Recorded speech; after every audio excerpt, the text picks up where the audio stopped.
Hello students. तो आज वाला लेक्चर शुरू करते हैं अपन। आज वाला लेक्चर अपन स्पेशली पढ़ेंगे प्लेन मिरर के लिए। मींस आज जो पढ़ने वाले हैं अपन, कल वाले लेक्चर में अपन ने क्या पढ़ा था, रिफ्लेक्शन। जो रिफ्लेक्शन की टर्म्स कल वाले में पढ़ा था, laws of reflection and grazing incidence, normal incidence and deviation. वो जनरलाइज हर टाइप के रिफ्लेक्शन में वैलिड है, चाहे वो प्लेन मिरर हो, चाहे स्फेरिकल मिरर हो, या और भी कोई शेप का मिरर हो सकता है। ठीक है। अब आज वाला जो लेक्चर होगा इसमें अपन सिंपली प्लेन मिरर के बारे में पढ़ेंगे। देखो, अब प्लेन मिरर क्या है, प्लेन मिरर बनाते हैं। प्लेन मिरर किस टाइप से बनाया जाता है, देखो ये समझ लेते हैं। तो मैं हेडिंग लगाता हूँ प्लेन मिरर, और ये देखते हैं जरा प्लेन मिरर को कैसे बनाया जाता है। तो प्लेन मिरर के बारे में पढ़ते हैं।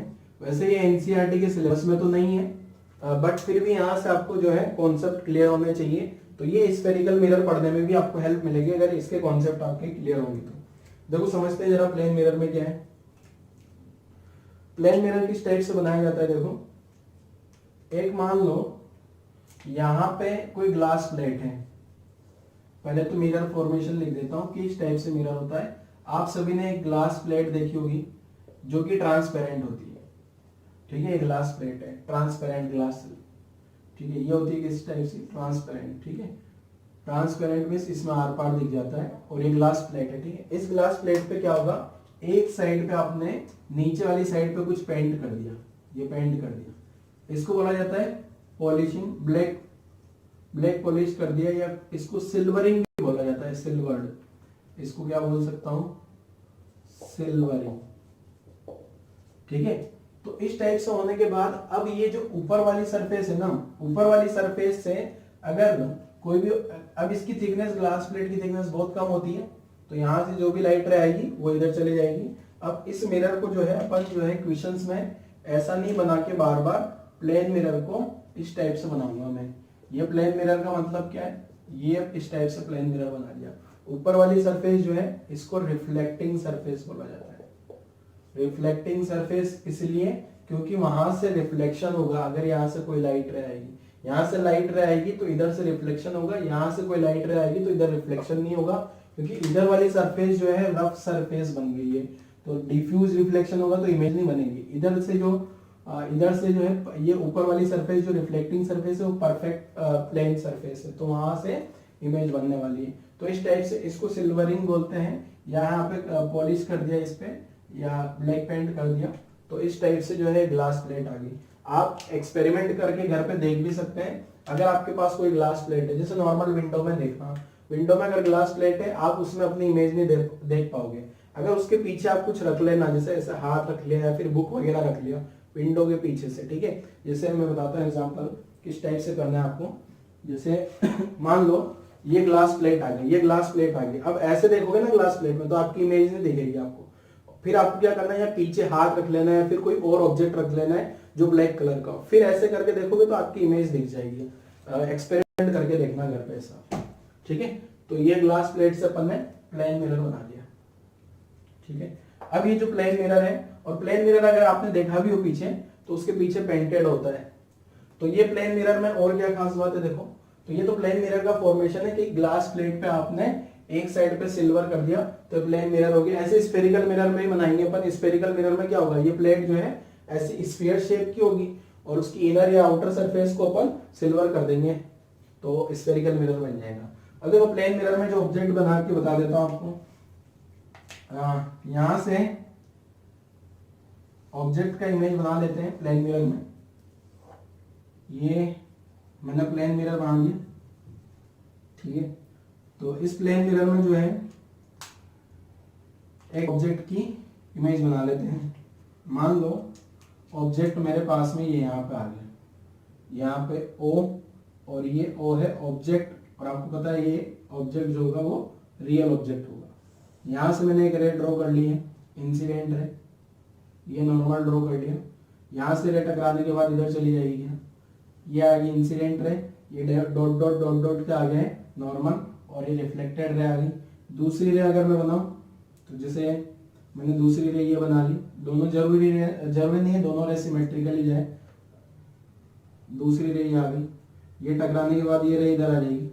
ठीक है, तो ये इंसिडेंट रे यहाँ कट कर रही है, ये ऑब्जेक्ट है, रियल ऑब्जेक्ट है। अब जो यहाँ पे इमेज बनेगी, देखो इमेज कहाँ बनेगी, इधर तो ये दोनों रिफ्लेक्ट होने के बाद तो इधर कटेगी नहीं, कल वाली क्लास का कॉन्सेप्ट, इधर यहाँ पे कहीं जाके पीछे जाके कट करेगी क्या, तो यहाँ ये जो इमेज बनेगी आई, ये जो इमेज बनी है आई इमेज, और ये जो अपना ऑब्जेक्ट था इमेज बन गई कौन सी, वर्चुअल इमेज बन गई, ठीक है, वर्चुअल इमेज बन गई। और इस इमेज की क्या खास बात है, देखो अगर मैं इस लाइन को यहाँ पे ड्रॉ करूँ, इस ऑब्जेक्ट और इमेज को अगर मैं मिला देता हूँ, तो ऑब्जेक्ट और इमेज को मिलाने वाली जो लाइन है उसका ये प्लेन मिरर जो है ना वो परपेंडिकुलर बाइसेक्टर है। परपेंडिकुलर बाइसेक्टर का मतलब क्या, ये वाला जो पॉइंट है, इस पॉइंट से ऑब्जेक्ट का डिस्टेंस और इमेज का डिस्टेंस इक्वल इक्वल होता है, इसको प्रूव करते हैं। देखो ऐसा क्यों होता है, देखो ये वाला ट्राइंगल और ये वाला ट्राइंगल, ये दोनों ट्राइंगल जो है वो कॉन्ग्रुएंट ट्राइंगल है। देखो कॉन्ग्रुएंट ट्राइंगल कैसे हम प्रूव कर लेते हैं, जैसे मान लो ये वाला एंगल है, ये वाला एंगल जो भी एंगल होगा, ये मान लिया ये एंगल x है, तो ये वाला एंगल भी x हो जाएगा लॉ ऑफ रिफ्लेक्शन से, और ये वाला एंगल भी x हो जाएगा, ठीक है।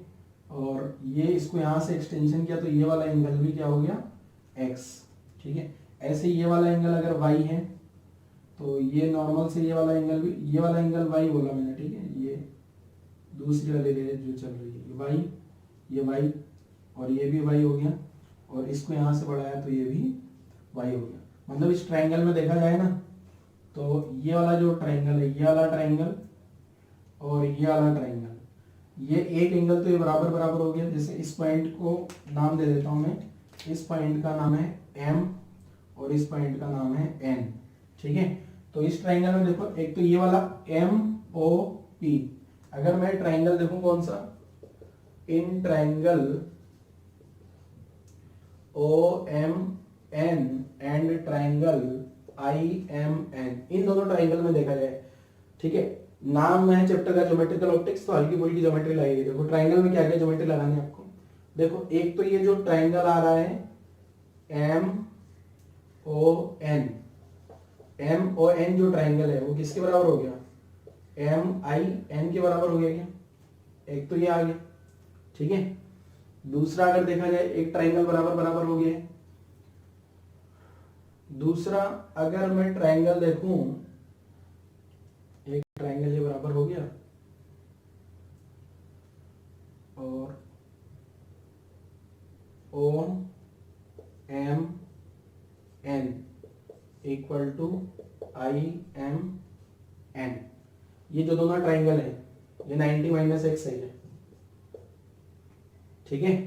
कैसे है देखो, ये OMN, ये वाला ट्राइंगल देखूंगा ना तो ये वाला ट्राइंगल x हो गया, ये 90 है, तो ये वाला कितना हो जाएगा 90 माइनस x, तो यहाँ से साइड MN क्या हो जाएगी, MN तो दोनों में कॉमन है, तो इसका मतलब ये जो ट्राइंगल OMN है ये कॉन्ग्रुएंट ट्राइंगल है क्या, ये कॉन्ग्रुएंट ट्राइंगल का सिंगल इक्वल टू IMN, ठीक। अगर ये कॉन्ग्रुएंट ट्राइंगल है तो जो O से लगा के ये वाले पॉइंट को अपन बोल देते हैं P, OP डिस्टेंस जो है, ये कॉन्ग्रुएंट ट्राइंगल है तो OP डिस्टेंस क्या हो गया, PI डिस्टेंस के बराबर बराबर हो गया। आपको इस पूरा ये जो मैंने ये प्लेन मिरर बनाया है, ऑब्जेक्ट और इमेज ड्रॉ किया है, इसमें आपको केवल ये कॉन्ग्रुएंट ट्राइंगल प्रूव किया मैंने, इसमें आपको ये याद रखना है ऑब्जेक्ट और इमेज जो है, ऑब्जेक्ट और इमेज जो है दोनों को अगर मैं लाइन ज्वाइन कर दूं तो उस लाइन का जो परपेंडिकुलर बाइसेक्टर होगा वो प्लेन मिरर होगा, ठीक है। या फिर मैं एक लाइन और बोल रहा हूं, ऑब्जेक्ट और इमेज का जो है मिरर से जो डिस्टेंस होगा वो क्या होगा, इक्वल इक्वल होगा। तो मैं ऊपर लिख देता हूं, यहाँ से जो अपन ने ये अभी क्या कंक्लूजन निकाला है प्रूव करके, तो ये जो कंक्लूजन है वो आपको डायरेक्ट याद रखना है क्या, कि जो ऑब्जेक्ट होगा और इमेज होगा उन दोनों का डिस्टेंस प्लेन मिरर से इक्वल इक्वल होगा। तो देखो कभी क्वेश्चन में आपको इमेज बनानी हो तो क्या करोगे, जैसे मान लो यहाँ प्लेन मिरर ऐसा दिया, ठीक है, यहाँ ये ऑब्जेक्ट है, ये ऑब्जेक्ट आ गया, इसकी मुझे इमेज बनानी है तो क्या करूँ, इससे परपेंडिकुलर ड्रॉप कर दो और यहाँ की इमेज बन जाएगी इसकी, ठीक है। बाकी ज्योमेट्री लगा लेना, ये वाली डिस्टेंस और ये वाली डिस्टेंस बराबर बराबर होगी, ठीक है। अगर मान लो प्लेन मिरर ऐसा है, यहाँ पे ऑब्जेक्ट रखा है, तो आप क्या करोगे, ऑब्जेक्ट से परपेंडिकुलर ऐसा आएगा कि ये परपेंडिकुलर यहाँ की इमेज बनेगी। अब ज्योमेट्री लगा के इस ऑब्जेक्ट की इमेज बना देना है, ठीक है। इस टाइप से अगर प्लेन मिरर यहाँ ऐसा रखा हो, ठीक है, यहाँ ऑब्जेक्ट अगर यहाँ रखा हो, यहाँ ऑब्जेक्ट है, तो फिर इस सिचुएशन में आप क्या करोगे, आपको लगेगा यहाँ तो प्लेन मिरर ही नहीं है, तो इस पे ये लाइन को आप इस प्लेन मिरर वाली लाइन को आगे बढ़ा लो, ठीक है, और यहाँ पे लाइन ड्रॉ कर लो, ये परपेंडिकुलर, और यहाँ पे इमेज बन जाएगी। क्लियर है? ऐसा नहीं, इमेज यहाँ भी बनेगी, ठीक है ना, भले यहाँ मिरर नहीं है पर फिर भी इमेज बनेगी। आपको क्या करना है, परपेंडिकुलर ड्रॉप करने के लिए उस मिरर का एक्सटेंशन कर लेना है। मिरर के एक्सटेंशन पे परपेंडिकुलर ड्रॉप करो, और ये मिरर, ये मिनिमम डिस्टेंस, परपेंडिकुलर डिस्टेंस जो होगी ना, ये वाली, वही ये वाली डिस्टेंस होगी, ठीक है। तो इसी को, ये कॉन्सेप्ट को ध्यान में रखते हुए, minimum distance object from plane mirror equal to minimum distance of image from plane mirror, ये क्वेश्चन सोल्व करो। अच्छा, क्वेश्चन जब भी मैं दूं, आप ध्यान रखना, क्वेश्चन सोल्व करने के लिए आपको क्या करना होगा, उस वीडियो को पॉज करना है 3 मिनट के लिए, ठीक है। इस वाले क्वेश्चन के लिए मैं 3 मिनट दे रहा हूं आपको, 3 मिनट आप अटेम्प्ट करो, पहले वीडियो को पॉज कर लो, ठीक है। वीडियो पॉज करने के बाद क्वेश्चन सोल्व करना शुरू करो, 3 मिनट पॉज रखो और सोल्व करो जरा, ठीक है। मैं कंटिन्यू में सोल्व करता हूं, वरना वीडियो का लेंथ बहुत ज्यादा हो जाएगा। क्या है, देखो, अब ये जो पी पॉइंट की इमेज बनानी है मुझे, अब अगर पी पॉइंट देखूंगा मैं, क्वेश्चन लिखते चलना है आपको, साथ में ही नोट्स बनाने हैं क्वेश्चन के लिए। ये क्वेश्चन लिख लो, ठीक है, क्वेश्चन लिख लिया आपने, फिर अब मैं सोल्व कर रहा हूं, ठीक है। तो क्या है, देखो सॉल्यूशन, पहले सबसे पहले मेरे को इमेज बनानी कौन से पॉइंट की, पी पॉइंट की। तो पहले पी पॉइंट का डिस्टेंस देखता हूं मैं कितना है मिरर से, तो मुझे ये डिस्टेंस चाहिए है। अब मैं देखूंगा पी पॉइंट यहां से यहां तक टोटल 7 है क्या, यहाँ अगर यहाँ y एक्सिस से ओरिजिन का डिस्टेंस 7 है, और y एक्सिस से पी पॉइंट का डिस्टेंस कितना है, 3, तो ये वाली डिस्टेंस होगी 4, मतलब इमेज बनेगी यहाँ पे पी पॉइंट की इमेज, कहीं पे यहाँ बनेगी इमेज, किसकी इमेज बनी है, पी पॉइंट की। तो मैं इमेज और साथ में यहाँ पी लिख देता हूँ नीचे, पी मतलब इमेज हो गई है पी पॉइंट की, ठीक है ना। अब ये वाली डिस्टेंस भी 4 हो गई, इसका मतलब अगर मैं कोऑर्डिनेट लिखूं, इस पॉइंट का कोऑर्डिनेट कितना हो गया, देखो जरा, यहाँ से यहाँ कितना डिस्टेंस था, 3 था क्या, क्यों, क्योंकि यहाँ से यहाँ टोटल 7 था ना, ये वाली डिस्टेंस 7 थी, तो 7 माइनस 3 किया तो 4 आ गया, 4 पे इमेज बन गई। अब इस इमेज का अगर मैं y कोऑर्डिनेट देखूं, तो p पॉइंट की जो इमेज बनी है, इमेज ऑफ पॉइंट p, तो p पॉइंट की जो इमेज बनेगी वो कहां बनेगी, देखो, इमेज ऑफ पॉइंट p, वो कहां बन रही होगी, देखो, तो यहाँ इसका एक डिस्टेंस 3 4 4, तो ये कितना हो गया 11, y कोऑर्डिनेट में कोई चेंज नहीं होगा 5।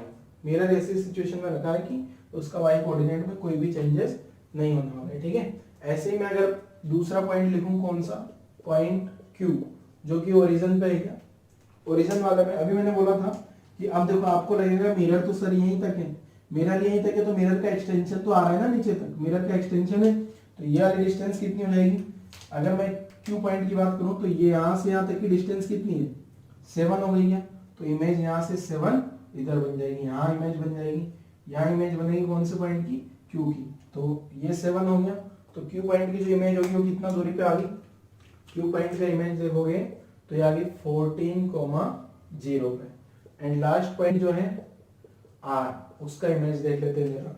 अब R के लिए जो मुझे इमेज देखनी है, R देखो, R का पॉइंट कहाँ है, यहाँ जो ये R है, ये डिस्टेंस यहाँ से यहाँ 4 है क्या, यहाँ से यहाँ 4 हो गई, और यहाँ से यहाँ 7 हो गई, मतलब मिरर से टोटल कितना डिस्टेंस हो गया R पॉइंट के लिए, 7 + 4 11, तो यहाँ से जो इमेज बनेगी ना R की, यहाँ की बनेगी मिरर से 11 पे, और मिरर से 11 पे जो बनेगी IR, इसमें y कोऑर्डिनेट में कोई चेंज नहीं होगा आगे, तो इमेज जो हो गई वो कितने पर चली गई है, यहाँ ये यहाँ से देखोगे ओरिजिन से 7 तो ये हो गया, और 11 ये हो गया, तो 11 और 7 हो गया 18, y coordinate as it is 3 रहेगा। तो इस टाइप से इस क्वेश्चन को सॉल्व किया जा सकता है। क्वेश्चन समझ लेते हैं पहले क्या है, देखो लंबा सा क्वेश्चन है, ये प्लेन मिरर आ गया, ये इंसिडेंट रे आ गया, ये नॉर्मल आ गया, ये रिफ्लेक्टेड रे आ गई, ठीक है, ये नॉर्मल, ये सारी सिचुएशन थी, ठीक। अब क्या कर रहा हूं मैं, कुछ यहाँ वेरिएशंस करता हूं, ये मैंने लिखे हैं वेरिएशंस, और इधर आपको बताना है क्या, reflected ray rotates with direction. पहले मैं क्वेश्चन समझा देता हूं क्या क्वेश्चन है। पहला क्वेश्चन क्या है, देखो मिरर को तो फिक्स कर दिया मैं, इस मिरर के साथ कोई छेड़छाड़ नहीं है पहले वाले पार्ट में, incident ray rotate through an angle theta clockwise, मतलब इस रे को अगर मैं इस डायरेक्शन में थीटा रोटेट करा दूं, ये वाली रे को क्लॉकवाइज डायरेक्शन में थीटा रोटेट करा दूं मिरर फिक्स से, तो इस रे पे क्या इफेक्ट पड़ेगा वो यहाँ लिखना है। ये इसको इंसिडेंट रे को किधर रोटेट कराया मैंने, थीटा क्लॉकवाइज, तो ये कितना घूमेगी, theta clockwise, theta anti clockwise, two theta clockwise, two theta anti clockwise, इस टाइप का आपका आंसर होगा फर्स्ट वाला आंसर। ठीक है, सेकंड वाला क्वेश्चन समझाता हूं। सेकंड वाला क्वेश्चन में क्या है देखो, इंसिडेंट रे फिक्स है, ये इंसिडेंट रे के साथ कोई छेड़छाड़ नहीं की गई है, इंसिडेंट रे फिक्स है, and mirror rotates through an angle theta clockwise, इस मिरर को मैंने इस डायरेक्शन में क्लॉकवाइज में थीटा रोटेट करा दिया। ठीक है, इस मिरर को मैंने थीटा क्लॉकवाइज में रोटेट करा दिया, तो इसका आंसर क्या आएगा आपका। ठीक है, वो आंसर आपको बताना है। अगेन 4 ऑप्शन हो जाएंगे, जो रिफ्लेक्टेड रे के साथ में, ये रिफ्लेक्टेड रे है, इस रिफ्लेक्टेड रे का क्या इफेक्ट आने वाला है वो यहाँ पे आंसर बनाना है। अगेन 4 आंसर आपके, 4 option sorry, theta clockwise, theta anti clockwise, two theta clockwise, two theta anti clockwise. अगला, अगले वाले सिचुएशन में क्या किया, इंसिडेंट रे फिक्स है, अब मिरर को कैसे रोटेट करा रहे हैं, मिरर का रोटेशन अलग टाइप का, mirror rotates through an angle theta in horizontal, मतलब जो मिरर रोटेट कर रहा है ना वो कैसे रोटेट कर रहा है, देखो जैसे ये है, मान लो ये मिरर है, पहले मिरर जो है मिरर ऐसे रोटेट कर रहा था, अब मिरर जो है हॉरिजॉन्टल में ऐसे हॉरिजॉन्टल प्लेन में रोटेट कर रहा है इस टाइप से। ठीक है, तो इंसिडेंट रे फिक्स है, mirror rotate through an angle theta in horizontal. ठीक है, तो मिरर हॉरिजॉन्टल में रोटेट कर रहा है, तो इन तीनों के आंसर, चारों ऑप्शन चारों तीनों क्वेश्चन के लिए सेम है। तो सोल्व करो जरा, वीडियो आप पॉज करो, अच्छा क्वेश्चन है, ये लेंथी है थोड़ा, तो मैं 5 मिनट देता हूँ, 5 मिनट में पूरा क्वेश्चन ट्राई करो आप लोग। ठीक है, पहला क्वेश्चन 1 मिनट इजी है, 1 मिनट और 2 मिनट 2 मिनट, सोल्व करो जरा, वीडियो पॉज करो, मैं सॉल्यूशन करता हूँ कंटिन्यू। ठीक है, तो मैं पहला वाला पार्ट सोल्व कर रहा हूँ। देखो फर्स्ट वाले पार्ट में क्या होगा, फर्स्ट वाला पार्ट तो बहुत इजी है, इजीली आपका आंसर आ जाएगा, आपका अपना आंसर मैच कराना, देखो क्या आया आपका, है ना।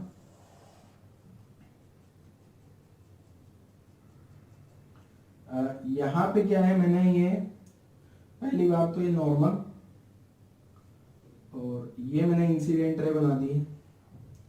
अब ये इंसिडेंट रे शुरुआत में तो इधर जा रही थी, अब मैंने क्या किया, इसको मिरर को फिक्स रखा, अगर मिरर फिक्स है तो मिरर का नॉर्मल भी फिक्स रहा होगा। मान लो मैंने इस रे को यहाँ से यहाँ ला दिया, ठीक है, यहाँ आ गई ये रे, अब जो है इंसिडेंट रे, ये इस टाइप से इंसिडेंट रे आ गई, ये एंगल कितना घुमा दिया मैंने, ये एंगल घुमा दिया मैंने थीटा क्लॉकवाइज। ठीक है, अब अगर ये, अब जो पहले इंसिडेंट एंगल था, पहले इंसिडेंट एंगल जो भी रहा हो उससे कम इंसिडेंस एंगल हो गया होगा, तो ये रे जो है अब किधर जाने लगेगी, यहाँ से ये रे नॉर्मल तो वही रहेगा, तो ये रे इस डायरेक्शन में जाने लगी होगी यहाँ से। मींस अगर मैं देखूं तो जो पहले जो भी एंगल था x, ये मान लेते हैं इंसिडेंट एंगल, पहले ये यहाँ से यहाँ तक का जो एंगल i था, i इंसिडेंट एंगल तो शुरुआत में रहा होगा i, बाद में क्या होगा, रे को रोटेट करा दिया मैंने, रे को रोटेट करा दिया तो ये इंसिडेंट एंगल चेंज हो गया, कितना हो गया, i माइनस थीटा। अगर ये i माइनस थीटा हो गया, अब पहले जो ये r एंगल होगा, एंगल ऑफ रिफ्लेक्शन, वो एंगल ऑफ रिफ्लेक्शन कितना था, वो i था क्या, यहां से यहां तक वाला एंगल कितना था, ये एंगल कितना था, i होगा। अब ये वाला एंगल कितना हो गया, i माइनस थीटा, इसका मतलब ये वाला एंगल i माइनस थीटा कैसे लिखा मैंने, यहाँ रिफ्लेक्शन से, ये वाली ब्लैक वाली रे आई और ये ब्लैक वाली रे निकल गई, तो ये i माइनस थीटा है, तो ये भी i माइनस थीटा होना चाहिए, इसका मतलब ये वाला एंगल जो है, ये वाला एंगल भी कितना रहा होगा, थीटा। और आप डायरेक्ट भी देख सकते हो, विजुअलाइज, कोई बच्चे डायरेक्ट भी विजुअलाइज कर सकते हैं, ये इसको मैंने थीटा घुमा दिया तो ये वाली रे भी थीटा घूम जाएगी। पर ये ध्यान रखना है, जो मैंने इसमें यहाँ थीटा क्लॉकवाइज किया था, बट यहाँ थीटा एंटी क्लॉकवाइज आया। अगर आप ध्यान से देखो, ये जो है यहाँ से देखो, ये रेड कलर से ब्लैक वाली रे जो है, रेड कलर से ब्लैक वाली रे क्लॉकवाइज हुआ गया, यहाँ से जो है ये रेड वाली इधर इस डायरेक्शन में आई है ना, तो यहाँ हो गया क्या, एंटी क्लॉकवाइज। तो ये तो था फर्स्ट वाला आंसर। अब अपन सोल्व करते हैं सेकंड वाला आंसर। सेकंड वाला आंसर देखो क्या होगा, सेकंड वाला आंसर सोल्व कर लेते हैं जरा। उसमें मैंने किसको रोटेट करा दिया है, मिरर को। पहले मैं इनिशियल सिचुएशन का डायग्राम बना लेता हूं। देखो इनिशियली क्या था, अगर आपने सोल्व नहीं किया तो अभी भी वीडियो पॉज करके वापस सोल्व कर सकते हैं, ठीक है। ये नॉर्मल ड्रॉ कर दिया मैंने, और ये मैंने रिफ्लेक्टेड रे, इंसिडेंट रे और नॉर्मल बना लिया। अब दूसरा अगर मैं डायग्राम देखूंगा तो मैंने इंसिडेंट रे को तो फिक्स कर दिया, इसको तो क्या किया गया है, फिक्स, इसमें कोई चेंज नहीं किया, ठीक है। ऐसे जैसे यहाँ मिरर फिक्स था क्या, ये मिरर फिक्स था, ठीक है। अब इस मिरर को घुमा रहा हूं मैं, ठीक है। मिरर को घुमाऊंगा तो मिरर को इतना घुमाना है कि ये यहीं तक रहे। अगर मैं मिरर को इस इंसिडेंट रे से ज्यादा ही घुमा देता हूं तो फिर उसका प्लेन रिफ्लेक्टिंग सरफेस ही चला जाएगा, ठीक है। तो मैंने थोड़ा सा घुमाया और उस एंगल को नाम दिया क्या, थीटा क्लॉकवाइज, ठीक है। तो थीटा क्लॉकवाइज घुमा के देखते हैं जरा, थीटा क्लॉकवाइज घुमाने पे क्या होगा। तो मैं थीटा क्लॉकवाइज घुमा के बताता हूँ जरा आपको। मैं दूसरा डायग्राम बना रहा हूँ, ध्यान से देखना। पहले तो ये इस वाली सिचुएशन को पूरा डायग्राम में अपन ये वाला एंगल मान लेते हैं। ये वाला एंगल अगर आई है इंसिडेंट एंगल, तो ये वाला एंगल भी क्या होगा, आई, ठीक है। ये नॉर्मल ड्रॉ कर दिया। अब अगर मैं मान लो मिरर को रोटेट कराऊंगा, इंसिडेंट है तो फिक्स होगी, मैं मिरर को रोटेट कराऊंगा तो मिरर को रोटेट कराने पे नॉर्मल भी रोटेट होगा। तो मैंने मिरर को कितना रोटेट करा दिया, देखो मैं मिरर का दूसरा पोजीशन बना रहा हूँ, यहाँ से ये मिरर का पोजीशन बना लिया मैंने, ठीक है। और ये अगर मिरर रोटेट कर गया, यहाँ पहुंच गया मिरर, मिरर कितना, यहां से मिरर घूम के इस डायरेक्शन में आ गया क्या, यहां से देखोगे आप कितना रोटेट कर गया मिरर, ये थीटा, ठीक है। तो मिरर का रोटेशन क्लॉकवाइज डायरेक्शन में मैंने लिखा थीटा, ठीक है। तो मिरर का नॉर्मल भी कितना रोटेट कर जाएगा, मिरर का नॉर्मल भी थीटा रोटेट करेगा होगा, मतलब मिरर का नॉर्मल यहाँ कहीं पहुंच गया होगा, ठीक है। ये नॉर्मल आ गया रोटेशन के बाद में। रोटेशन के पहले नॉर्मल ये ब्लू वाला था क्या, ब्लू कलर से जिसको मैंने लिखा था, ठीक है। अब देखो, अब मिरर का जो नॉर्मल है वो भी थीटा, इनिशियल देखो मिरर थीटा रोटेट किया तो मिरर का नॉर्मल भी कितना रोटेट कर लिया, ये इस डायरेक्शन में थीटा। मतलब अगर अब मैं इंसिडेंट एंगल देखूं तो नया नॉर्मल और ये इंसिडेंट रे के बीच में एंगल कितना हो गया, इंसिडेंट रे वो आई प्लस थीटा हो जाएगा क्या। तो वो जो एंगल है ये एंगल हो जाएगा कितना, यहां से लगा के यहां तक वो हो गया कितना, आई प्लस थीटा, ठीक है। अब यहां से रे रिफ्लेक्ट होके इधर कुछ जाएगी, यहाँ पे यहाँ आई रे। अब ये जो रे है ब्लू कलर की रे है, जो पहले यहां से जा रही थी पहले, अब यहां कहीं ऐसे इधर जाएगी, ठीक है। ये तो इनिशियल रिफ्लेक्टेड रे है क्या, इनिशियल रिफ्लेक्टेड रे, और ये फाइनल, ये जो रिफ्लेक्टेड रे है आफ्टर मिरर रोटेशन है क्या, ये वाली रिफ्लेक्टेड रे कब है, reflected ray after mirror rotation, mirror rotate, ठीक है। तो ये जो मिरर रोटेट के बाद में ये वाली रे आ गई, इसको मैं डैश डैश से बना देता हूं ताकि थोड़ी अलग दिखेगी पहले वाली रे से, ठीक है। इंसिडेंट रे वही है, पहले इधर जा रही थी, अब मैंने क्या किया, नॉर्मल मिरर को घुमाया, नॉर्मल घूम गया, ये रे इधर चली गई। अब ये वाला एंगल भी कितना हो जाएगा, नॉर्मल से ये वाली रे का एंगल यहां से लगा के यहां तक का एंगल भी क्या हो गया, ये एंगल भी जो है आई प्लस थीटा हो जाएगा। क्लियर है, ये एंगल भी आई प्लस थीटा हो गया। तो अगर मेरे को क्या, कौन सा एंगल चाहिए, रिफ्लेक्टेड रे कितना घूम गई, मतलब ये वाली रिफ्लेक्टेड रे और ये वाली रिफ्लेक्टेड रे के बीच में एंगल चाहिए क्या। तो यहां से यहां तक का एंगल तो कितना आ गया, यहां से यहां तक एंगल कितना आ गया, आई प्लस थीटा। तो यहां से पुराने वाले नॉर्मल से कितना एंगल हो जाएगा, इस रिफ्लेक्टेड रे का पुराने वाले नॉर्मल से कितना एंगल हो जाएगा, ये ब्लैक वाला एंगल आई प्लस थीटा है क्या, नए वाले नॉर्मल से, पुराने वाले नॉर्मल से देखूंगा इस रिफ्लेक्टेड रे का एंगल तो हो जाएगा आई प्लस थीटा, ठीक है। तो आई प्लस 2 थीटा हो गया क्या, ठीक है, आई प्लस 2 थीटा हो गया। तो अगर देखूं मैं, तो अब यहां से ये वाला एंगल आई था क्या, ये वाला एंगल आई है क्या, यहां से यहां तक का एंगल कितना है, आई, ठीक है। अब मैं लिख भी देता हूं, देखो कौन सा एंगल की बात कर रहा हूं, पुराने वाले नॉर्मल से यहां से लगा के यहां तक ये जो नई रिफ्लेक्टेड रे आई है यहां तक एंगल क्या हो गया, आई प्लस थीटा तो ब्लैक वाला है और ये ब्लू वाला, तो टोटल कितना हो गया आई प्लस 2 थीटा। ठीक है, तो ये वाला एंगल यहां से लगा के यहां तक एंगल रे इतना घूम गई क्या, कितना घूम गई ये रे, देखो ये रे कितना घूम गई। अब ये जो टोटल एंगल है यहां से लगा के ये वाला एंगल, ये एंगल कितना आया था आई प्लस 2 थीटा। इसमें से ये ब्लू कलर का मैं आई हटा दूं, यहां से लगा के यहां तक आई हटा दूं, ठीक है, ये आई चला गया तो ये एंगल कितना आ गया यहाँ से 2 थीटा। और आप देखो जिस डायरेक्शन में मिरर घूम रहा है वही डायरेक्शन में ये रिफ्लेक्टेड रे भी घूम रही है, तो इसका आंसर आएगा कितना 2 थीटा, कौन सी डायरेक्शन, वही सेम डायरेक्शन क्लॉकवाइज। ठीक है, तो ये इसका आंसर आ गया। थर्ड वाला आंसर चेक कर लेते हैं जरा। थर्ड वाला आंसर बड़ा इजी है, उसमें कुछ नहीं करना। थर्ड वाला आंसर में क्या होगा देखो, ये थर्ड वाला यही सोल्व कर लेता हूँ। थर्ड वाला में क्या है, मैंने मिरर को रोटेट किया गया, इंसिडेंट रे ये आ गई, रिफ्लेक्टेड रे चली गई, यहीं से इस मिरर को ऐसे रोटेट करूंगा तो रिफ्लेक्टेड रे में कोई चेंजेस नहीं आने वाला, क्योंकि इंसिडेंट एंगल ये जो आई है इस मिरर के रोटेशन से कोई चेंज नहीं होने वाला इंसिडेंट एंगल में। ये जो इंसिडेंट एंगल पहले ही था, मिरर ऐसे ही रहेगा तो नॉर्मल एज इट इज रहा उसका, तो उसका इंसिडेंट एंगल में कोई चेंज नहीं होगा, तो इसका आंसर होगा थर्ड वाले का नो चेंज। ठीक है, तो आप डायरेक्ट भी याद रख सकते हो इसको, जो मैंने क्वेश्चन की फॉर्म में लिखा है।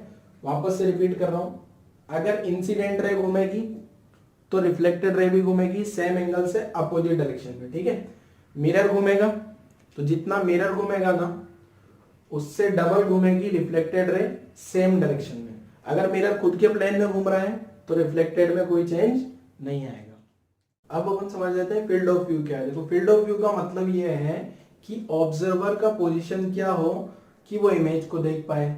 ठीक है, ऑब्जर्वर को कहाँ रखा जाए कि ऑब्जर्वर की अलग अलग कौन कौन सी पोजीशन से हो जहां से इमेज को देख पाए, उसको बोल दिया जाता है फील्ड ऑफ व्यू। जैसे मैं फील्ड ऑफ व्यू ड्रॉ करके बताता हूँ आपको। जैसे मान लो मैंने ये बना दिया प्लेन मिरर, ठीक है, अब यहां रख दिया मैंने एक ऑब्जेक्ट ओ, ये ओ पॉइंट है, ऑब्जेक्ट आ गया एक।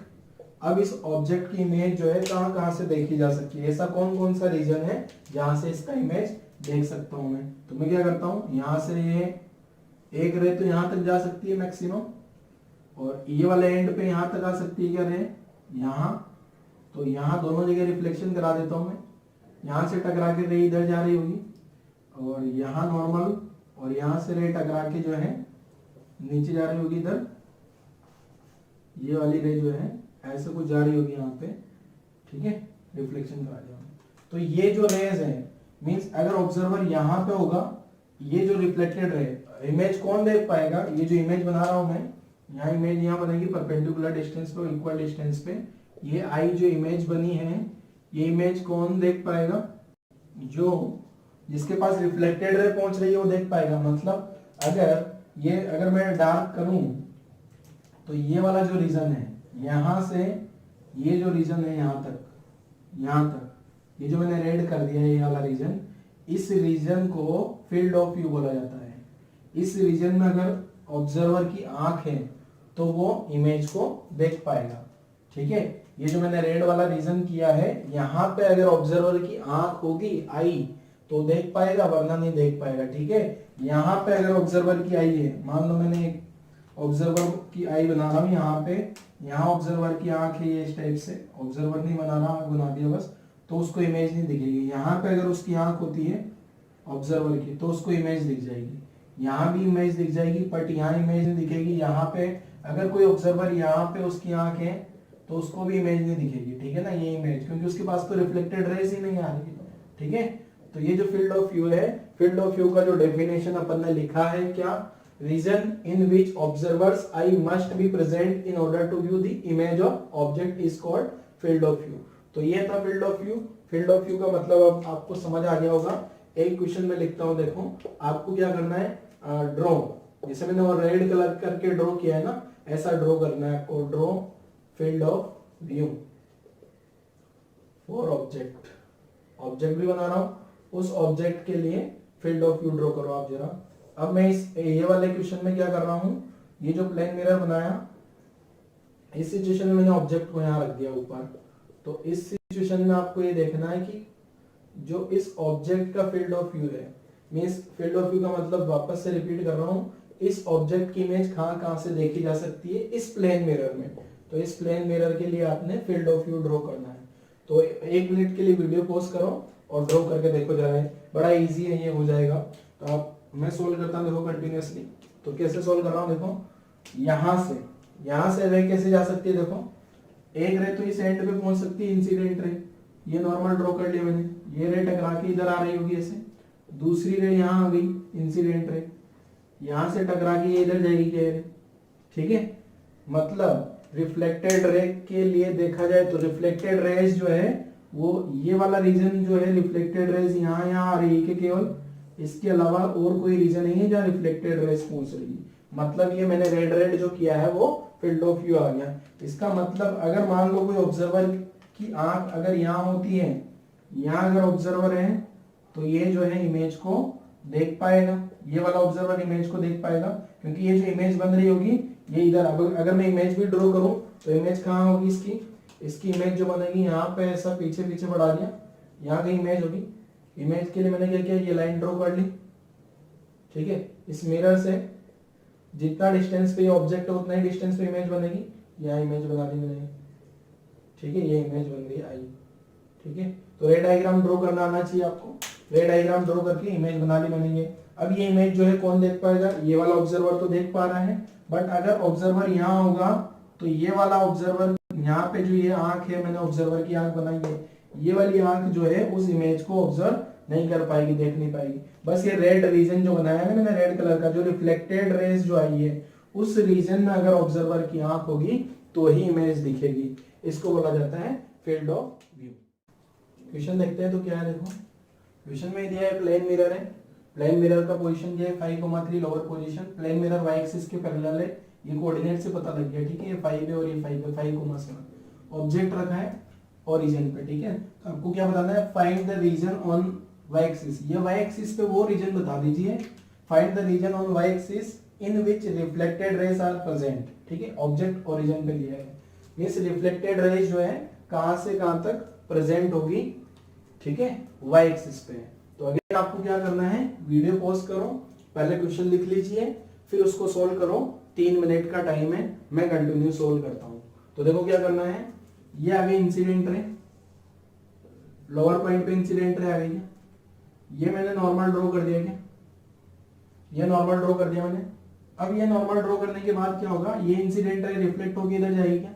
अब अगर मैं देखूं तो यहां से यहां तक ये डिस्टेंस 3 है क्या, अगर ये डिस्टेंस 3 है तो ये जो मिरर यहां से कट करेगी, ये डिस्टेंस यहां कहीं कट करेगी, ये डिस्टेंस भी क्या होगी 3 होगी क्या, ये डिस्टेंस भी, ये रेज जो है यहां की कट करेगी, ये डिस्टेंस भी 3 होगी।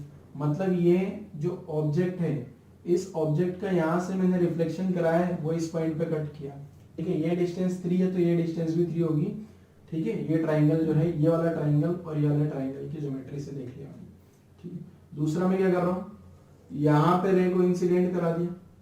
अब ये वाली जो रे है, ये इस रे को जो है मैं यहां से नॉर्मल ड्रॉ कर लेता हूं, ये नॉर्मल ड्रॉ कर ली, ये जो नॉर्मल आएगा ये यहां से, नॉर्मल का डिस्टेंस कितना होगा यहाँ से 7, मतलब ये वाली रे जो कट करेगी, कहाँ कट करेगी इस एक्सिस को, यहाँ से 7 ऊपर, क्योंकि यहाँ से ये डिस्टेंस 7 है क्या, तो यहाँ से 7 ऊपर तो कितना चला गया 14 पे कट करेगी। मतलब वाई एक्सिस पे आंसर, अगर मैं इस क्वेश्चन का आंसर लिखूं ना तो ये आंसर क्या हो गया, y इक्वल टू, यहाँ वाली रे तो कहाँ कट कर गई 6 से, equal to y equal to ये वाली रे कहाँ कट करेगी, यहाँ ये 7 आ गया और 7 और ऊपर 14, तो ये आंसर हो जाएगा इसका। इस वाले रीजन में, इस वाले के पूरे ही रीजन में क्या होगा, ये रिफ्लेक्टेड रेज प्रेजेंट होगी, और यही तो फील्ड ऑफ व्यू है जो पिछले क्वेश्चन में अपन ने किया था। यहाँ जहाँ रिफ्लेक्टेड रेज आ, ये फील्ड ऑफ व्यू आ जाएगा।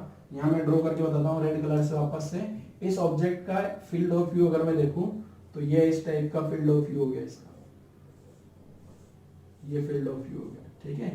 आगे बढ़ता जाएगा, यहाँ पे ये फील्ड ऑफ। अच्छा, एक क्वेश्चन इस टाइप से आता है इसमें कि यहां से मान लो ये ऑब्जेक्ट है, इस ऑब्जेक्ट की इमेज बनेगी। अब मैं क्या कर रहा हूं, एक ऑब्जेक्ट है, मान लो ये ऑब्जर्वर है, ये ऑब्जर्वर आ गया, ये ऑब्जर्वर बना दिया मैंने, और ये जो ऑब्जर्वर भाई साहब है ये ऊपर जा रहे हैं, ठीक है, और ये जा रहे हैं 4 मीटर पर सेकंड से। कितना स्पीड से जा रहे हैं, 4 मीटर पर सेकंड से।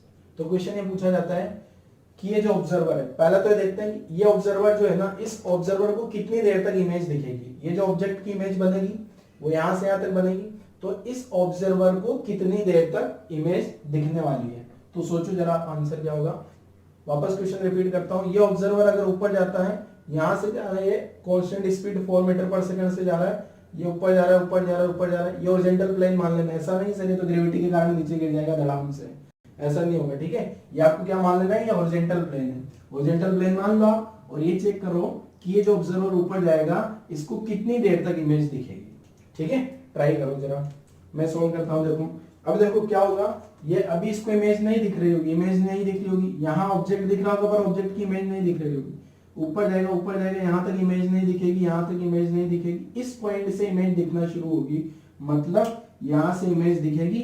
और कितनी देर तक दिखेगी, जब ये और ऊपर जाएगा और ऊपर जाएगा और ऊपर जाएगा, कब तक इमेज दिखेगी, y=14 में। तो इसको जो टाइम पूछा मैंने, वो टाइम कितना आ जाएगा, कितनी देर इमेज दिखी, 14 - 16, मतलब टोटल लेंथ कितनी लेंथ हो गई इमेज के लिए, तो 8 आ गया लेंथ, 8 आ गया लेंथ, और स्पीड कितना है उसका 4।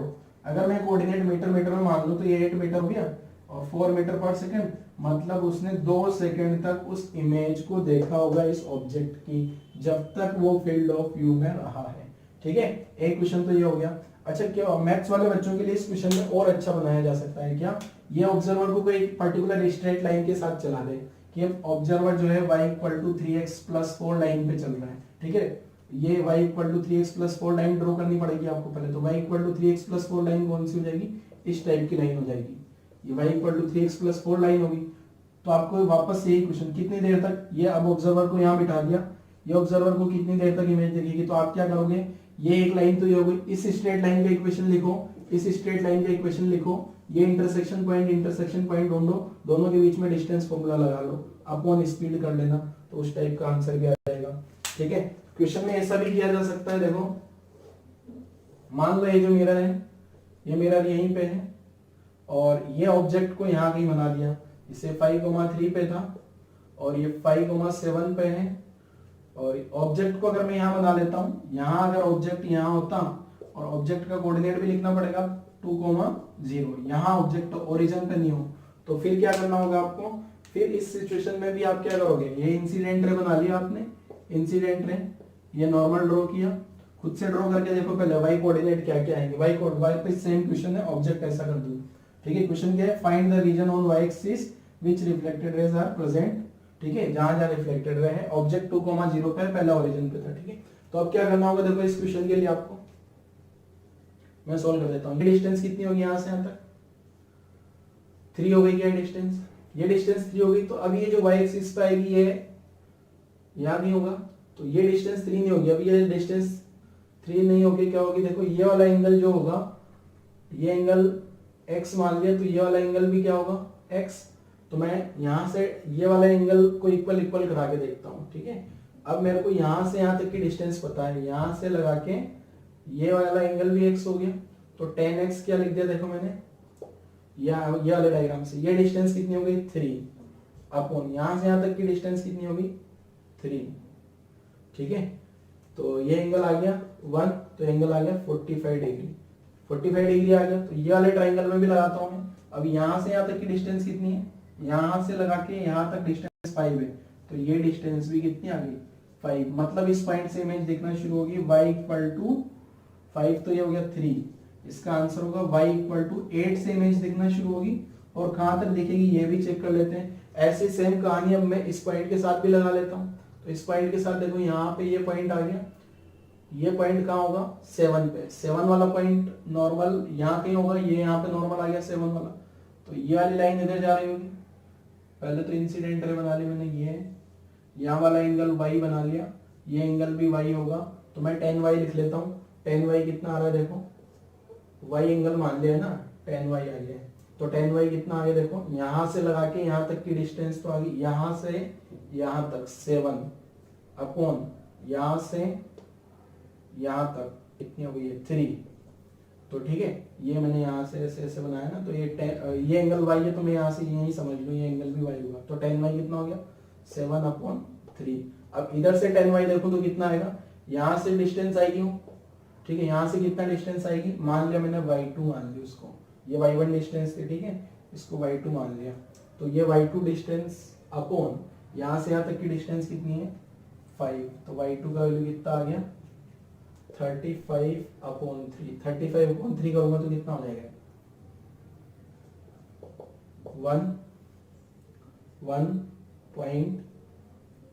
1.67 मीटर का लेना, ऐसा आएगा कुछ 11.67 मीटर तक। तो यहाँ से इमेज दिखना शुरू होगी, यहाँ तक इमेज दिखेगी, ये कहीं यहाँ ऊपर जाके कट करेगा, इतना बोर्ड नहीं है तो नहीं लग सकता, ठीक है। तो इस टाइप का क्वेश्चन हो सकता है, तो इसमें ज्योमेट्री लगाई जा सकती है, क्वेश्चन सोल्व कर लेना इस टाइप का, ठीक है। नेक्स्ट है, अगर ऑब्जेक्ट एक्सटेंडेड होगा तो प्लेन मिरर में उसकी इमेज कैसे बनेगी। देखो एक्सटेंडेड ऑब्जेक्ट का मतलब समझते हैं पहले, एक्सटेंडेड ऑब्जेक्ट है क्या टर्म। मान लो मैंने प्लेन मिरर बना दिया, ठीक है, ये प्लेन मिरर आ गया आपका।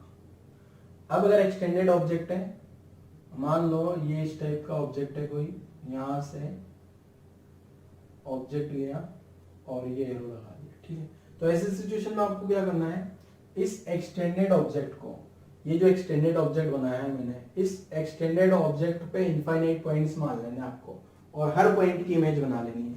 मींस ये जो एक्सटेंडेड ऑब्जेक्ट है उसको क्या मान लोगे आप, ये जो extended object is a combination of,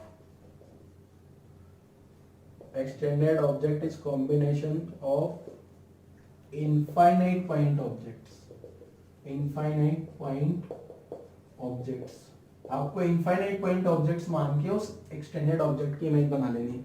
जैसे मैं पहले वाले पॉइंट की इमेज बनाता हूँ, जैसे ये एरो बनाया मैंने, ये वाला पॉइंट जो टेल है, इस टेल की इमेज बना ली पहले, यहाँ कहीं टेल की इमेज बन गई, ठीक है। ऐसी ये एरो के, ये वाला पॉइंट की एरो की इमेज बना ली, वो यहाँ बन गई एरो के पॉइंट की इमेज, ठीक है। एरो के टिप की इमेज बना ली, एरो के ये वाले पॉइंट की इमेज बना ली, यहाँ कहीं बनेगी, तो ये इस टाइप से एरो बना दिया। और यहाँ पे कोई पॉइंट है उसकी इमेज बना ली यहाँ, तो ये इस टाइप से ये एरो बना दिया। तो आपने क्या किया, उस एक्सटेंडेड ऑब्जेक्ट वाला जो एरो था ना, उस पे आपने इनफाइनाइट पॉइंट्स मान लिए। इनफाइनाइट मानने की जरूरत नहीं, 3-4 मान लो ताकि आपको एक इमेज का आइडिया लग जाए बस, ठीक है। तो उस एक एक पॉइंट की इमेज बना लो बस। और एक एक पॉइंट की इमेज किससे बनानी मैंने आपको बता रखा है, ऑब्जेक्ट का जो मिरर से डिस्टेंस होगा प्लेन मिरर से, वही इमेज का डिस्टेंस होगा प्लेन मिरर से, ठीक है। अच्छा, इसमें कुछ पॉइंट से ध्यान रखना है आपको, जो इमेज की साइज होगी, साइज ऑफ इमेज वही equal to size of object. Object की जैसी ही साइज होगी एग्जैक्ट सेम। देखो ये वाला एरो और ये वाला एरो सेम सेम बनेगा, ठीक है। ये वाला जो एरो बनेगा, ये वाला एरो और ये वाला एरो, दोनों एरो का लेंथ सेम होगा, एग्जैक्ट सेम होंगे, बस उनका ओरिएंटेशन बदल गया। तो पहला पॉइंट तो ये याद रखना आपको, size of image equal to size of object. दूसरा पॉइंट क्या याद रखना है, अगर ऑब्जेक्ट पैरेलल रखा है, object is placed parallel to mirror, parallel to plane mirror भी लिख लेते हैं, प्लेन मिरर के पैरेलल हैं, तो उसी सिचुएशन में क्या होगा, देखो पहले मैं प्लेन मिरर बना लूं, ऑब्जेक्ट ये प्लेन मिरर है, ठीक है। यहां मैंने ये ऑब्जेक्ट बना लिया, ये इस टाइप का ऑब्जेक्ट आ गया, तो इसकी इमेज भी कैसे बन जाएगी, ये ऐसी बन जाएगी, मतलब इमेज क्या हो जाएगी, इरेक्ट हो जाएगी, ठीक है। ऐसी इमेज बना लेनी है आपको, जो इमेज होगी वो इस टाइप से बन गई। यहाँ जो है इमेज बना दी मैंने। ये सिचुएशन में क्या है कि ऑब्जेक्ट आपका रखा है कैसा, पैरेलल। अगर ऑब्जेक्ट पैरेलल है तो इमेज जो हो गई वो इसी के पैरेलल इरेक्ट हो जाएगी। तो मैं लिख देता हूँ, इमेज जो है वो इरेक्ट हो गई।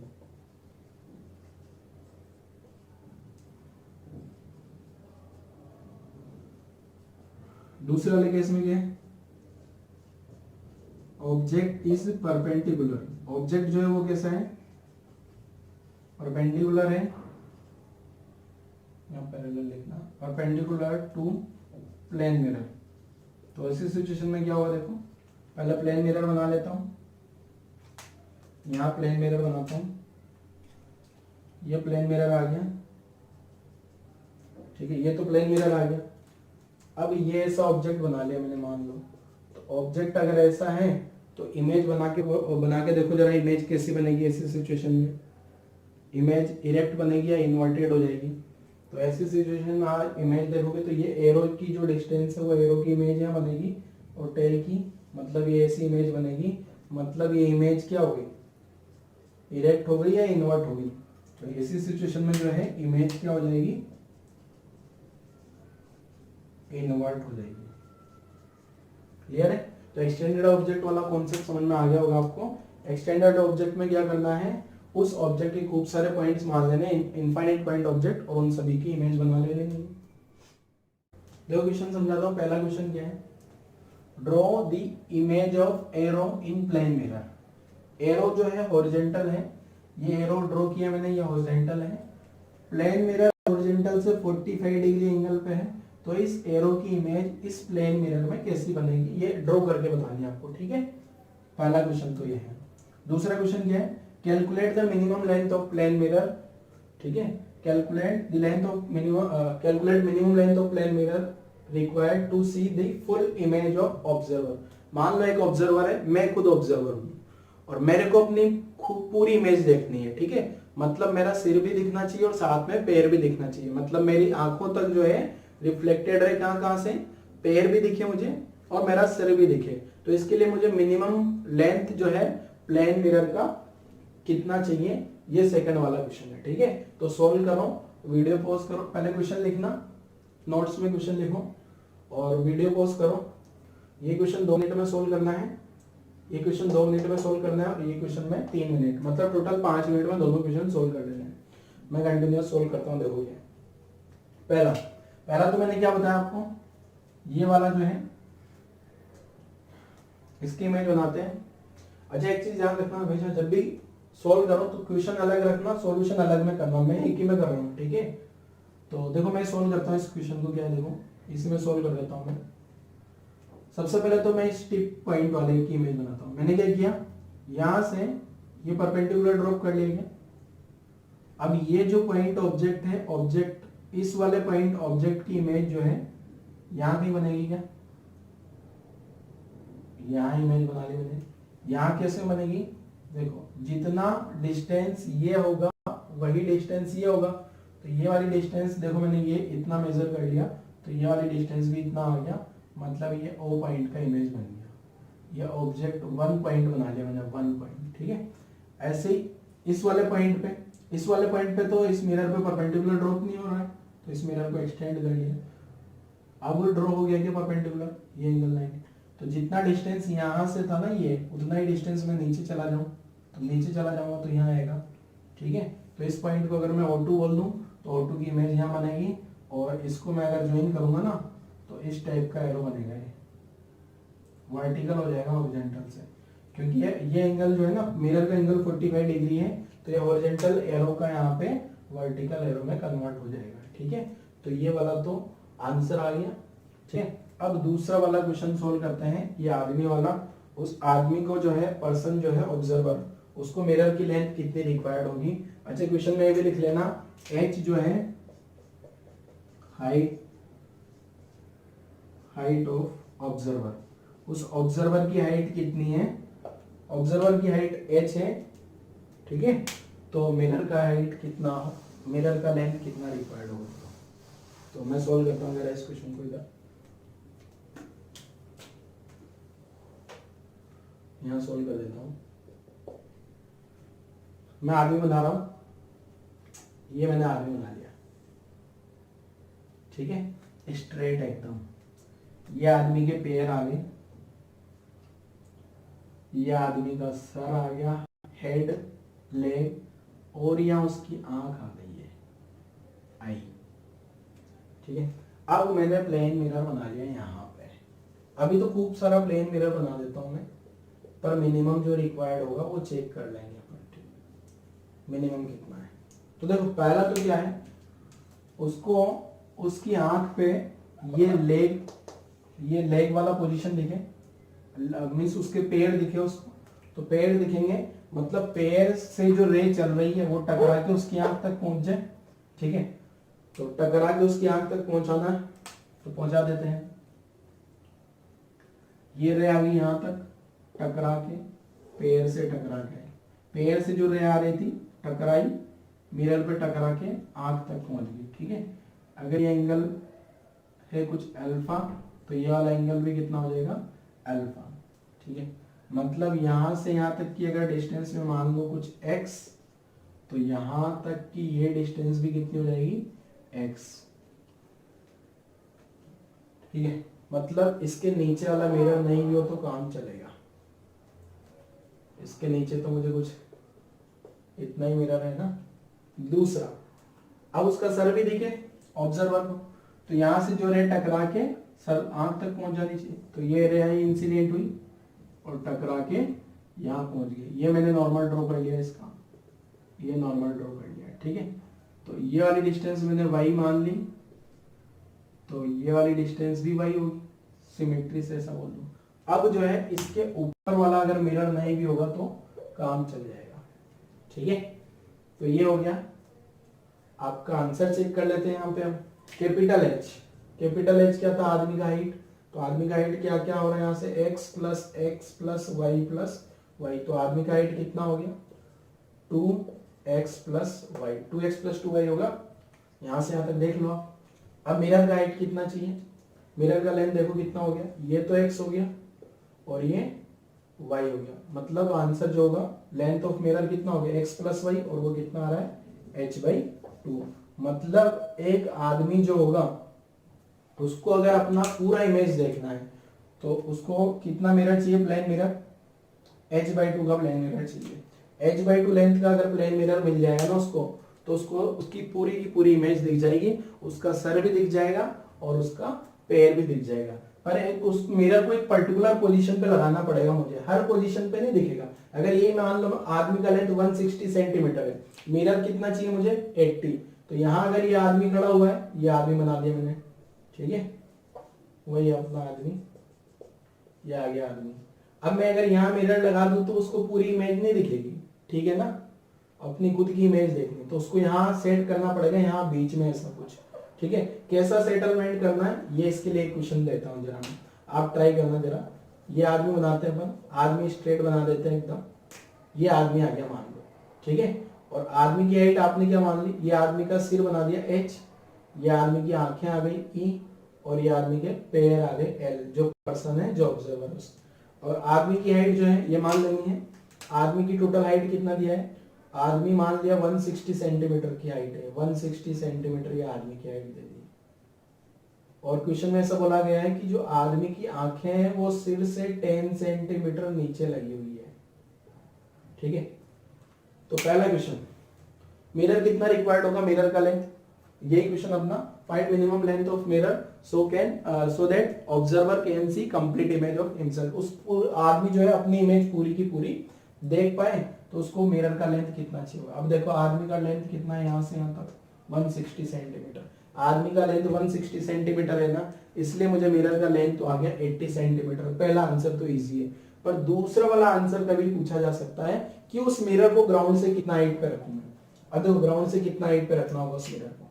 अगर मैं इस डायग्राम को यहाँ लेके आऊं तो ये वाली जो हाइट है ये 10 सेंटीमीटर, ये 10 हटा दूं, ये 10 हटा दूं तो ये कितनी बची, ये 160 माइनस 10 करोगे तो 150 आ गया, 150 सेंटीमीटर। तो यहाँ से 150 है और 150 जो है वो 2x के बराबर हो जाए यहाँ से, और x कितना आ जाएगा, अगर 2x में 150 कर दूं तो x कितना आ गया 75 सेंटीमीटर।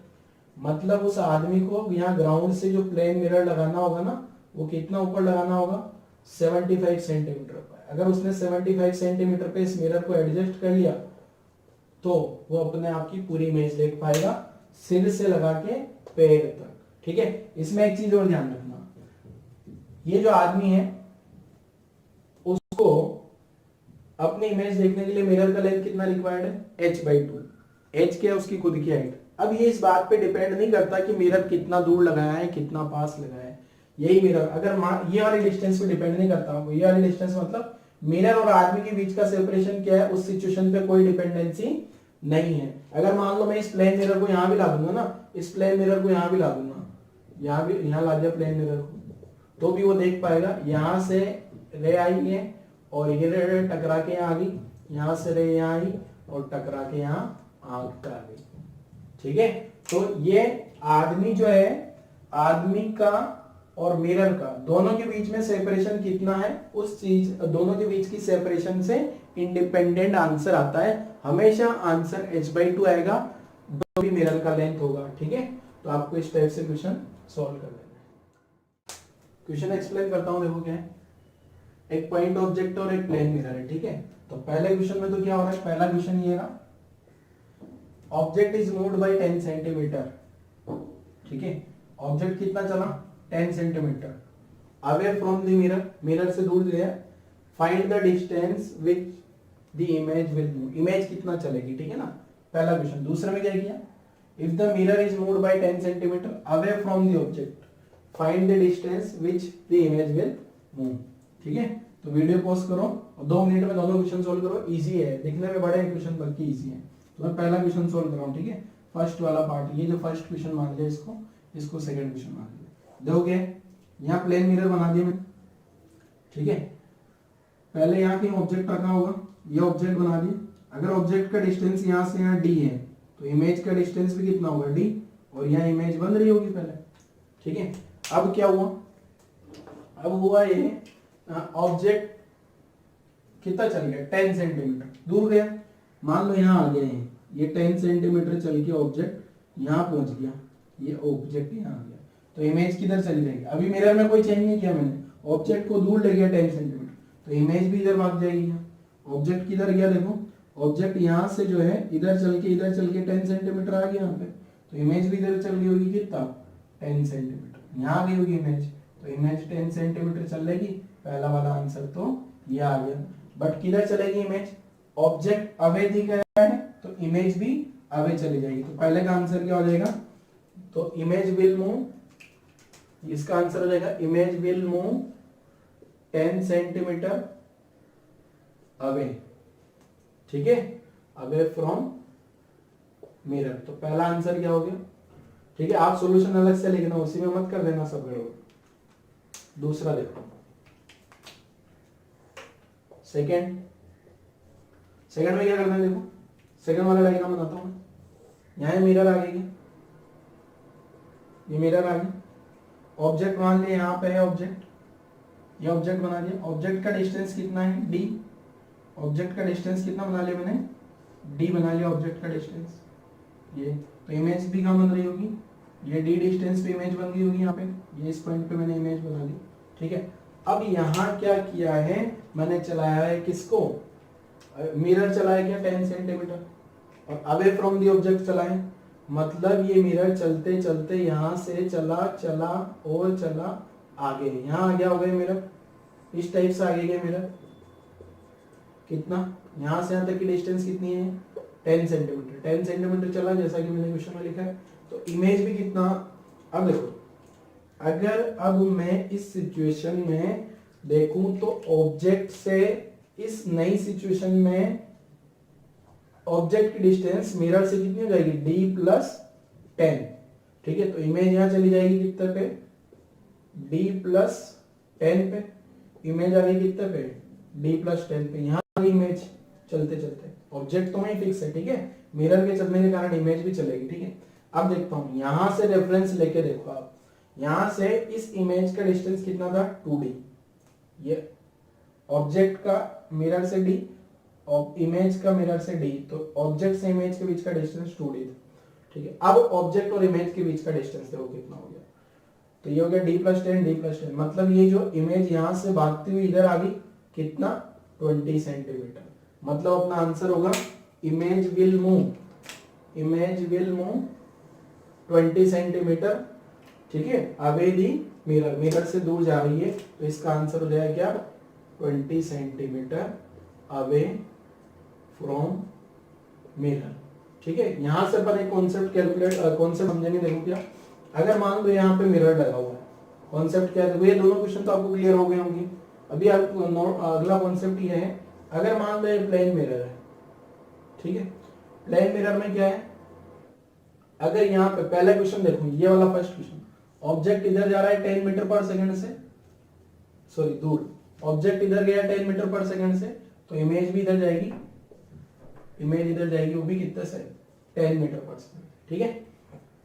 और ये वाले से क्या समझ आया, ये वाले से, ये मिरर है, यहाँ ऑब्जेक्ट है, ऑब्जेक्ट नहीं है, ये मिरर जा रहा है कितने से, 10 मीटर पर सेकंड से, तो इमेज कितने से जाएगी, ये वाली इमेज भाग रही होगी कितने से, 20 से, 20 मीटर पर सेकंड से भाग रही होगी, ठीक है। अब अपना ये अगला हेडिंग ये पढ़ने वाले अपन कि अगर ऑब्जेक्ट चलने लग जाए और मिरर भी चलने लग जाए, देखो इसमें कौन चला था, इसमें ऑब्जेक्ट चला गया, इसमें ऑब्जेक्ट चलने पे इमेज भी चली गया, तो अगर ऑब्जेक्ट चलेगा तो इमेज चलेगी, मिरर चलेगा तो भी इमेज चलेगी, तो इनका वेलोसिटी में क्या रिलेशन होता है। देखो मैंने क्या किया, पहले सिचुएशन में क्या किया, मिरर को फिक्स रखा गया, अगर मैं मिरर को फिक्स रखता हूं, ऑब्जेक्ट को भगाता हूं, ऑब्जेक्ट का जितना स्पीड होगा उतना ही स्पीड इमेज का भी होगा, ठीक है। स्पीड बात कर रहा हूं, वेलोसिटी क्यों नहीं, ऑब्जेक्ट का वेलोसिटी और इमेज का वेलोसिटी तो डायरेक्शन बदल गया है ना, तो स्पीड सेम रहेगा, मिरर फिक्स है। तो दूसरा सिचुएशन, ऑब्जेक्ट फिक्स है, मिरर चल रहा है, मिरर चल रहा है, मिरर जितने से चल रहा है इमेज भी उतने से ही चल रही है, सॉरी जितने से मिरर चल रहा है ना, मिरर जितने से चल रहा है उसकी डबल स्पीड से चल रही है इमेज।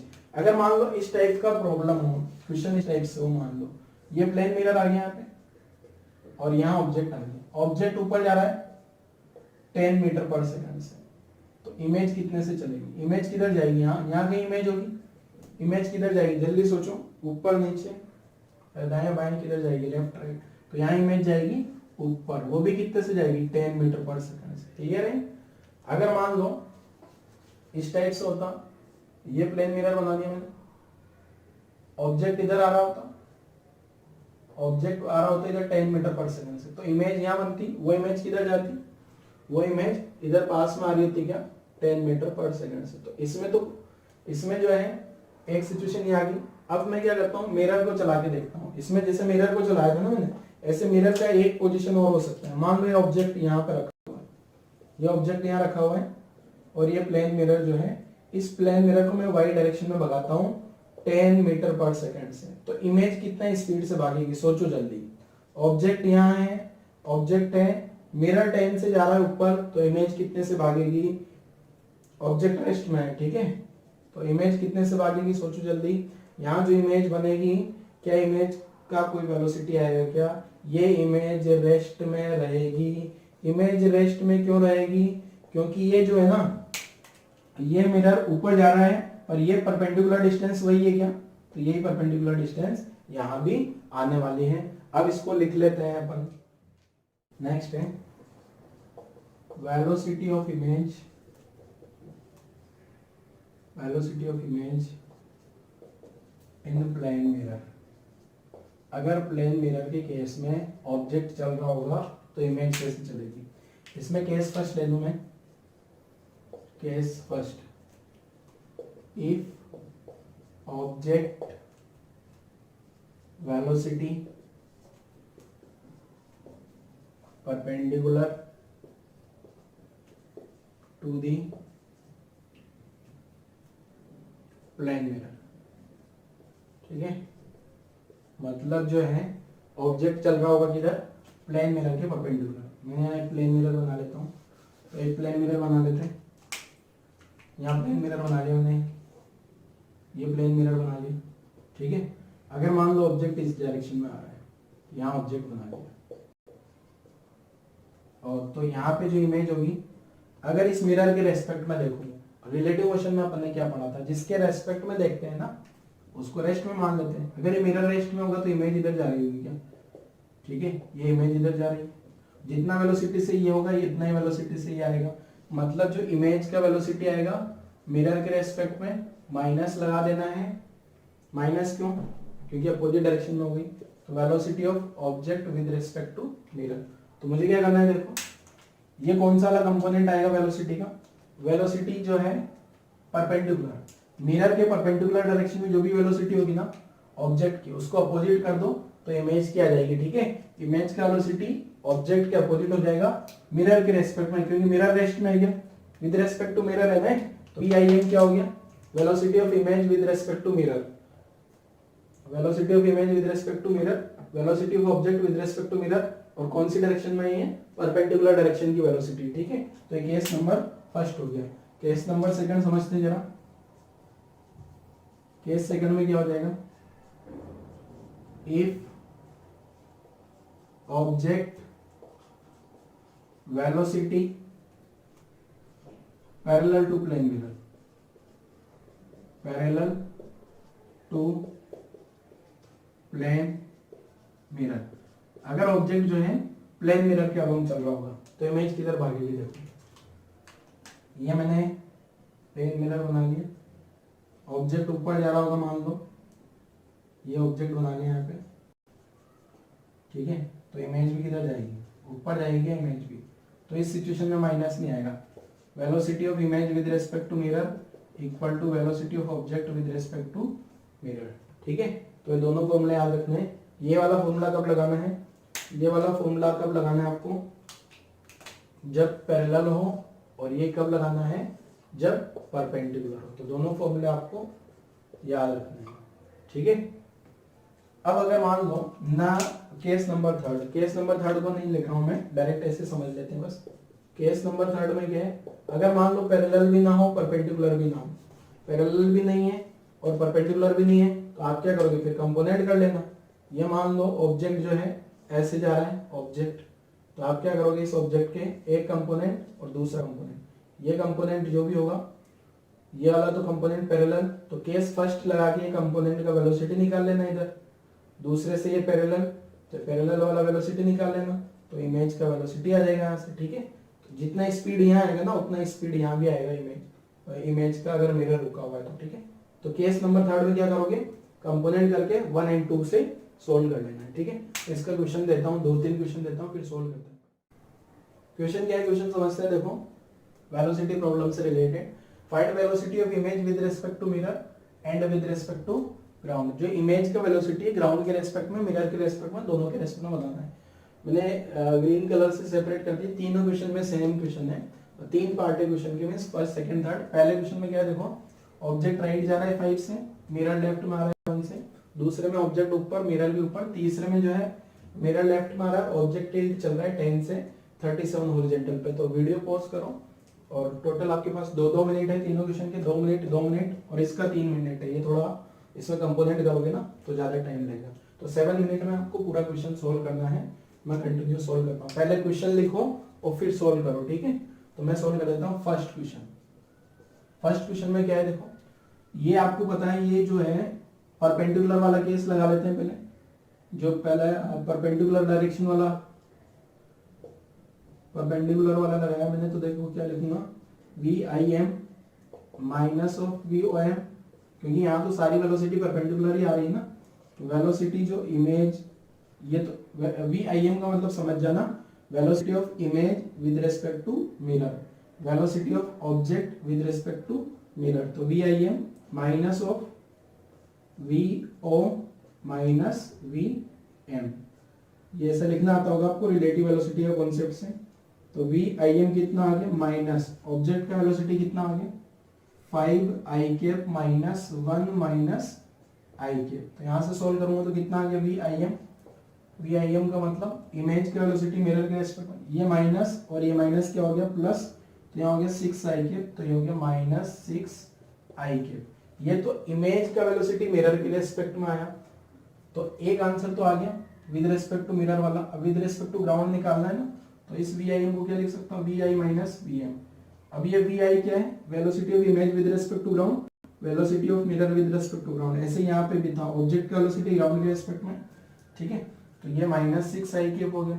अब मुझे इमेज का वेलोसिटी चाहिए, तो मिरर का वेलोसिटी कितना हो गया, 1 minus i cap equal to minus 6i cap. तो इमेज का वेलोसिटी कितना हो जाएगा, देखो ये माइनस माइनस प्लस वापस उधर चला जाएगा, तो माइनस 7i कैप हो जाएगा। ठीक है ना, माइनस 6 माइनस 1, तो इमेज 2 आंसर हो गए अपने। एक आंसर तो ये हो जाएगा, ये तो हो गया किसके रेस्पेक्ट में, मिरर के रेस्पेक्ट में, और ये हो गया किसके रेस्पेक्ट में, ग्राउंड के रेस्पेक्ट में। तो जिन बच्चों ने सेकंड क्वेश्चन नहीं सोल्व किया है वापस सोल्व करो वीडियो पॉज करके, मैं सोल्व करता हूँ कंटिन्यूस। सेकंड पार्ट देखो, V I M equal to, यहाँ वी ओ एम आएगा माइनस नहीं आएगा, ठीक है। तो पहले वी आई एम कैलकुलेट कर लेता हूँ। वी आई एम इमेज का वेलोसिटी मिरर के रेस्पेक्ट में पता करना है ना, तो ऑब्जेक्ट का वेलोसिटी माइनस मिरर का वेलोसिटी। ध्यान रखना जब ये वाला फॉर्मूला लगाऊंगा ना, ये वाला फॉर्मूला, तो इमेज और मिरर, इमेज ऑब्जेक्ट मिरर सारी वेलोसिटी जो है परपेंडिकुलर वाली रखनी है यहाँ पे। और जब ये वाला फॉर्मूला लगाऊंगा तो इसमें सारी वेलोसिटी मिरर के पैरेलल वाली रखनी है।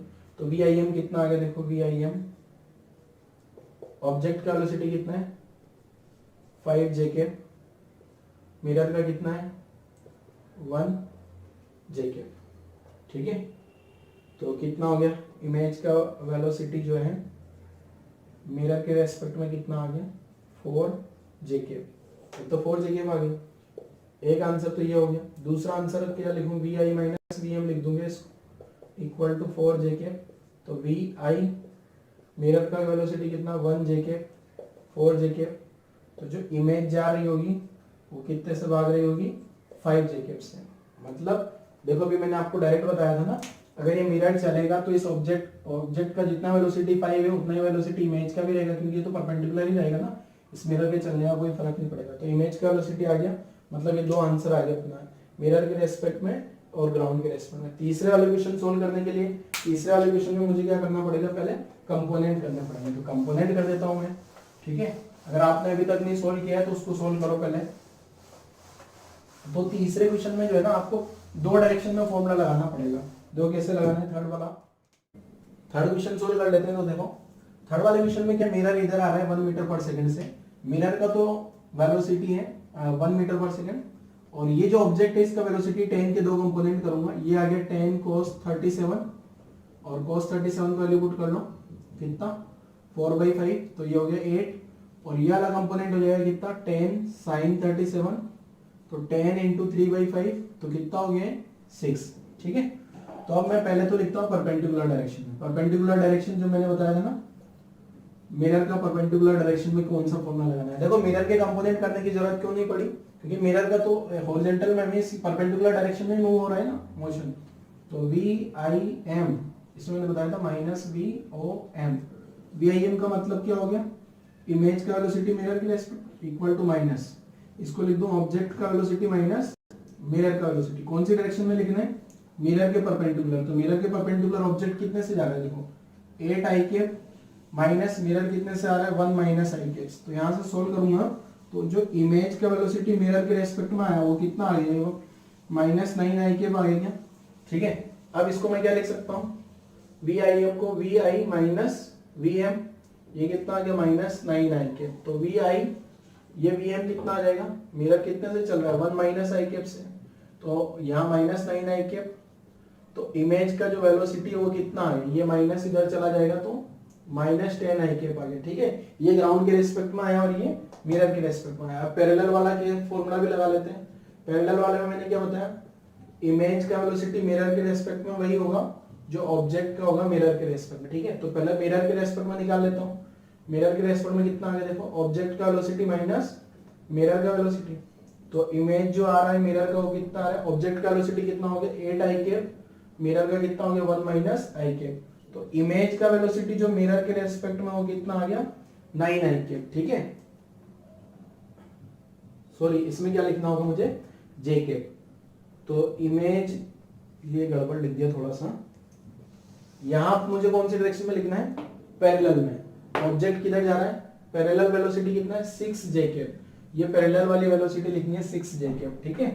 माइनस मिरर का वेलोसिटी 0, तो ये आंसर हो गया 6 जे कैप। ये तो किसके रेस्पेक्ट में होगा, मिरर के रेस्पेक्ट में। तो वी आई एम को क्या लिख दूंगा मैं, V I minus V M equal to 6 J cap. अब ये जो वी आई आएगा, मिरर का वेलोसिटी 0 आया अगेन, 0 क्यों है, मुझे ये वाली वेलोसिटी कौन सी लिखनी है, पैरेलल, मिरर के पैरेलल। मिरर जो है इस डायरेक्शन में वेलोसिटी नहीं है ना, तो वो 0 लिख दिया, तो 6 जे कैप। तो ये आंसर आ गया। ये इमेज का वेलोसिटी है मिरर के रेस्पेक्ट में, ये ग्राउंड के रेस्पेक्ट। अब आंसर कैसे लिखना है, देखो आपको इमेज वेलोसिटी जो लिख रहा हूं with respect to mirror, mirror के रेस्पेक्ट में कितना आ रही है, देखो ये वाला पार्ट जो है, ये वाला पार्ट मिरर के रेस्पेक्ट में आया, ये वाला पार्ट मिरर के रेस्पेक्ट में आया। तो मिरर के रिस्पेक्ट में जो आ रहा है -9 प्लस 6 ये तो आ गया क्या image velocity with respect to mirror. अब अगर मेरे को यही में कैलकुलेट करना है क्या image velocity with respect to ground, तो ग्राउंड के रिस्पेक्ट में देखो कितना आ जाएगा, ग्राउंड के रिस्पेक्ट में आई कैप में यहाँ आ गया और हॉरिजॉन्टल वर्टिकल, तो ये आंसर हो जाएगा -10 प्लस 6 तो इस टाइप से अपन ने आंसर निकाल लिया। अगर हो सकता है कभी क्वेश्चन में क्या हो ये मिरर वाला जो दिया है ना ये भी ऐसा दिया हो, तो फिर आप इसके भी कंपोनेंट कर लेना, इसके कंपोनेंट कर लोगे तो एक कंपोनेंट ये तो पहले भी आया था यहाँ पे, ये वाला कंपोनेंट और ये वाला कंपोनेंट 0 0 नहीं आएगा, ठीक है ना। तो इस टाइप से टिल्ट वाला क्वेश्चन दिया है तो वो भी आप अपने से सोल्व कर सकते हो, ठीक है। तो आज वाला लेक्चर यहीं क्लोज करते हैं। इसमें अपन ने प्लेन मिरर के बारे में पढ़ा प्योरली, ठीक है। तो प्लेन मिरर के बारे में कल और पढ़ेंगे, उसमें पढ़ेंगे हम मल्टीपल रिफ्लेक्शन। मल्टीपल रिफ्लेक्शन का मतलब 2 प्लेन मिरर लगा देंगे तो उस सिचुएशन में क्या होगा, ठीक है। तो आज वाला लेक्चर यहीं क्लोज करते हैं। Thank you.